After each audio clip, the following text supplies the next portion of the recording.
امریکہ میں جب ایک قیدی کو پھانسی کی سزا سنائی گئی تو وہاں کے کچھ سائنسدانوں نے سوچا کیوں نہ اس قیدی پر کچھ تجربات کیے جائیں۔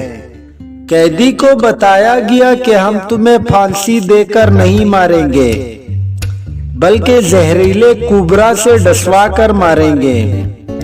اس کے سامنے بڑا زہریلا کوبرا سانپ لایا گیا اور اس کی آنکھیں بند کر کے اس کو کرسی سے باندھ دیا گیا۔ پھر اس کو سانپ سے نہیں ڈسوایا بلکہ اس کو 2 سیفٹی پن چبوئی گئی۔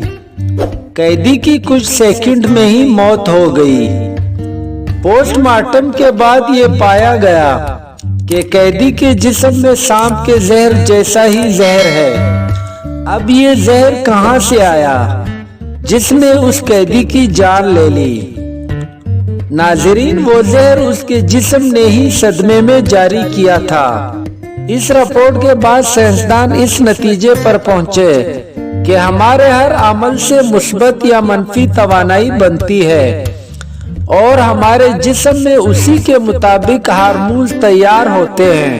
یاد رکھو، 75% بیماریوں کی وجہ ہماری منفی سوچ ہے۔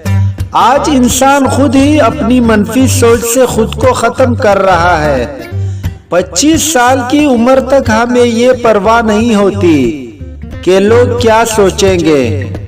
50 سال کی عمر تک اسی ڈر میں جیتے ہیں کہ لوگ کیا سوچیں گے۔